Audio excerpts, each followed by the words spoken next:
বন্ধুরা, আপনারা সবাই কেমন আছেন? আশা করি ভালো আছেন, সুস্থ আছেন। আজকে আপনাদেরকে একটা জিনিস দেখাবো।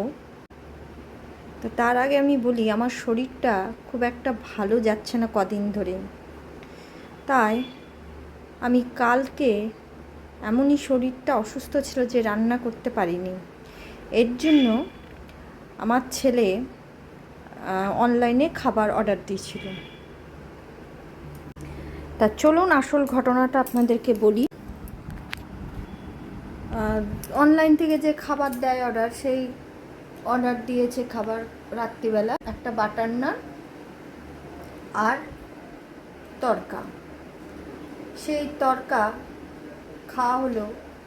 খাওয়ার মধ্যে আমি ওষুধ খাবো, ওষুধ খাওয়ার পর সেই একটু ভাত তড়কাতে খাই। খাওয়ার ফলে ভাতে তড়কাটা নিয়েছি, তার মধ্যে কি ছিল দেখুন। একটা শক্ত মতন জিনিস আমি পাই। কি জিনিসটা বুঝতে পারি না প্রথমে। দেখে একটু কেমন আমার ঘৃণাও লাগলো, ভয়ও লাগলো যে কোনো পোকামাকড়ের ঠ্যাং বা কিছু। হাতে তুলে দেখছি কি যে ভারী জিনিসটা। সেটা আমার হাজব্যান্ডকে দিই। হাজব্যান্ড সেটাকে ভালোভাবে ঘষে মেজে ধুয়ে পরীক্ষা করে কি পেলেও জানেন, এই যে এই একটা চেন, লোহার চেন। এটা তড়কার মধ্যে ছিল, এই যে দেখুন। এবং সেটা কিন্তু কোনো ছোটোখাটো রেস্টুরেন্ট বা রাস্তার পরে যে ধাবাগুলো থাকে সেইগুলো না, এটা একটা কিন্তু বড় রেস্টুরেন্টটার নাম করছি না।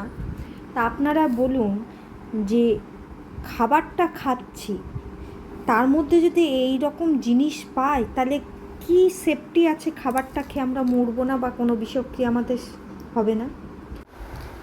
এই জিনিসটা যখন আমি হাতে নিয়ে দেখি, গরম অবস্থায় ছিল খাবারে, বেশ শক্ত ছিল।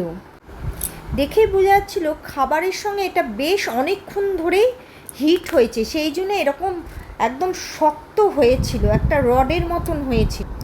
তাই আপনারাও রেস্টুরেন্ট থেকে যখন খাবার কিনবেন, সেটা অনলাইনেই হোক, তা দেখে কিনবেন। সেটা ছোটই হোক আর বড় দোকানই হোক,